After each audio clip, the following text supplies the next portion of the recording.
পীর সাহেব হুজুরে উনি কইছে ওনার মার্কায় যদি ভোট দেয় তাহলে আল্লাহর রাসূল ভোট পাবে।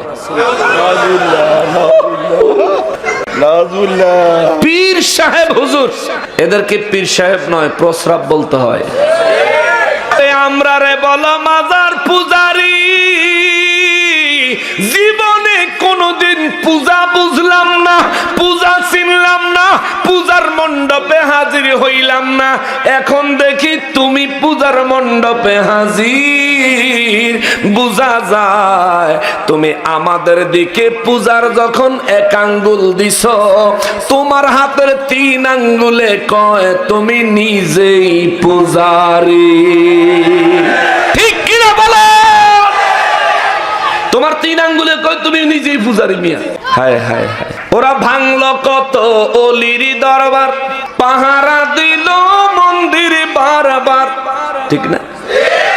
কিন্তু মুসলমান হিসেবে প্রথম দায়িত্ব ছিল অলি আল্লাহর মাজার পাহারা দিব, আল্লাহর ঘর মসজিদ মাদ্রাসা পাহারা দিব, ঠিক কিনা বলেন? কিন্তু হেন কোন পাহারা দেওয়ানোর লোক পাওয়া যায়? জোরে কোন পাওয়া যায়? হায় আফসোস, এরা মুসলমান, মুসলমানেরা আল্লাহর ওলিদের মাজার গুলো ভেঙেছে, পাহারা তো দেয় নাই। সবচেয়ে বড় আফসোসের জায়গা হলো এই যে নির্বাচন আইতাছে, নেতারা আপনাদের কাছে ভোট চাইতেছে বিভিন্ন ভাবে। কোন নেতায় কয় একটা ভোট যদি হেগরে দেন 18 কোটি মানুষের নামাজের সওয়াব পাইবেন। কি তো সুবহানাল্লাহ টুমাল্লাহ কইতেন না? তাহলে এনো কিতা কইবেন? কিতা কিতা আর একটু জোরে কইতেন পারেননি? এর আগে আরেক পীর সাহেব হুজুরে উনি কইছে ওনার মার্কায় যদি ভোট দেয় তাহলে আল্লাহর রাসূল ভোট পাবে।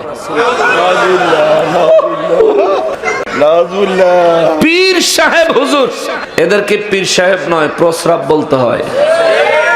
কেন রে ভাই?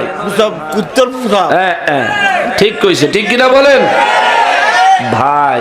এ বেটা, নির্বাচন করবা করো না, নেতা হাজবা হাজো না, ভোটের দরকার মানুষের কাছে ভোট চাইবা চাও না। তুমি কেন এমন হইয়া গেলা যে ইসলামটারে তুচ্ছ তাচ্ছিল্য কইরা, কলুষিত কইরা, অপমান অপদস্থ কইরা, বেদিনদের সামনে ইসলামকে অবনত করে তারপরে তোমার নেতা হওয়ান লাগবো, এই আহাম্মকি বুদ্ধি তোমারে কে দিছে? ঠিক কিনা বলে? কেডারে দিচ্ছে তোরে? হে বেদ্দপ, কে দিছে তোরে এই আহাম্মকি বুদ্ধি? তুই হিন্দুরারে হেন গেলি, হিন্দুরার মন্দির পাহারা দিলি, আল্লাহর ওলির মাজার ভাঙলো, পাহারা তো দিলি না। আজ পর্যন্ত একটা শব্দ বাইর কইরা প্রতিবাদ পর্যন্ত জানাইলি না। এই দেশে 90 জন মুসলমান, 95 জন মুসলমান, বাকি 5 জন বা 10 জন হইলো অন্য ধর্মের লোক। হিন্দু ধর্মের লোকের লেগে এত উদারতা পাইলা, আর মুসলমানদের জন্য আল্লাহর ওলির দরবারের পক্ষে একটা কথাও কইতে পারলা না। তুমি ভাবো কেমনে মুসলমান তোমারে ভোট দিব? তুমি ভাবো কেমনে? একটা ছোট্ট বাচ্চা তো হিসাব বুঝে যে মুসলমানদের কাছে মুসলমানরা ভোট পাইলে আর কারো ভোট আমরা লাগে না, ঠিক কিনা বলেন? মুসলমানদের ভোট পাইলে আর কারো ভোট আমাদের লাগে না। তাহলে যারার লগে সুসম্পর্ক রাখার দরকার ছিল হেরারে বাঁশ দিছ। যাও, আল্লাহ তোমরা কোন দিকে নিব ওই আল্লাহ রব্বুল ইজ্জাতি ভালো জানে। এই সমস্ত কাজকর্ম থেকে আল্লাহ সুন্নি আলেমরারে হেফাজতে রাখছে। আল্লাহ হেফাজতে রাখুক। আল্লাহর রাসূলের নিয়ম মোতাবেক, আল্লাহর রাসূলের সন্তুষ্টি মোতাবেক ক্ষমতায় আসার কোন পথ পদ্ধতি যদি এই দেশে কোনোদিন ব্যবস্থা হয়, ইনশাআল্লাহ সুন্নিরাও সেদিন রাজনৈতিক ময়দানে থাকবে। কথা বলেন ঠিক কিনা? কিন্তু নোংরা রাজনীতি আমরা করি না, যার দ্বারা নিজের ধর্মকে রোজার পূজা বেলে হমান। আস্তাগফিরুল্লাহাল আযীম। হ্যাঁ, এটা আবার কবে ডেলিভারি হয়েছে? আপডেট নতুন ডেলিভারি মানে হ্যাগরে ভোট দিলে হেরা ঘূর্ণিঝড় ঠেয়ে লেব। অহন তো মোটামুটি হেরাই মাঠে ময়দানো নাকি?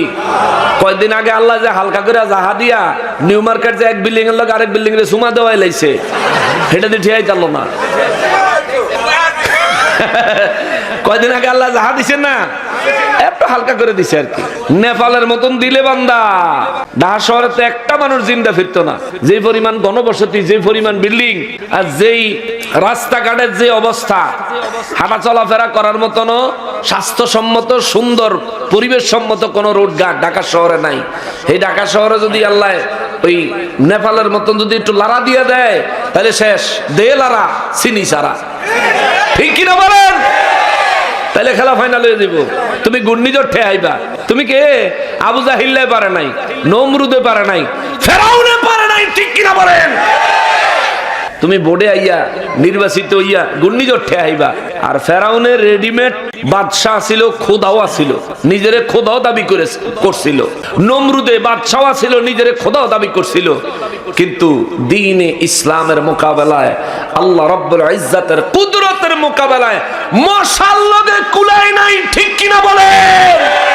তুমি ঘূর্ণিঝড়ের লগে কুলাই দিবে না কেনারে? তুই কইতে আইছ না মানুষবাদে আব্দুল হাই, এটা গৌলি। এই উড়তে উড়তে ধপাস করে নিজের ফাঁকনা নিজেই ভাঙ্গা নিচে পড়ে যায়, পরে খাইয়া লাই ব্যাঙ্গে, ঠিক না? যে ব্যাংক জীবনও পানির নামে না, ঘরের কোনার যে ব্যাংক থাকে, পুলি যখন উড়া শুরু করে দেখবেন ব্যাঙ্গে আসতে নিচে আইয়া বয়ে থাকে। ব্যাঙ্গে ছায়ার কয় পড়বি পড়বি, পুলি উড়ি আর কয় তুই উড়তেও পারবি না, খাইতেও পারবি না। ব্যাঙ্গে কয় পড়বি, শুধু সময়ের অপেক্ষা, পড়বি। এ পড়বি কইতে কইতে দবাস করে পড়ছে, ব্যাঙ্গে টাকাস করে খাইলিস, খরচ হয়ে গেছে।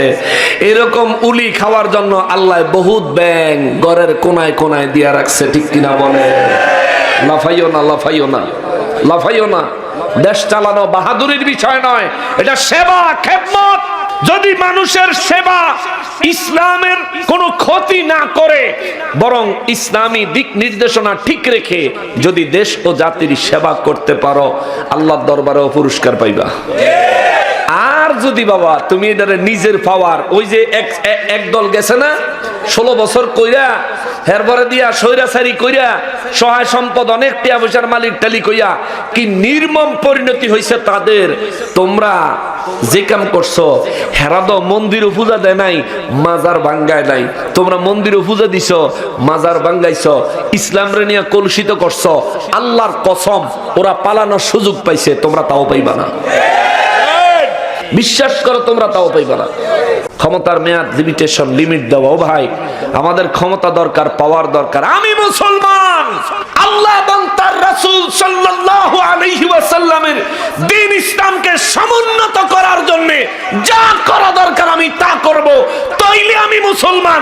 আমি যদি মন্দির পাহারা দেই, মাজার ভাঙে, কিচ্ছু বলি না, আরে আমার নামের আগে মুহাম্মদ আছে, দিলে মুহাম্মদি ঈমান নাই, দিলে মুহাম্মদি ঈমান লাগবে।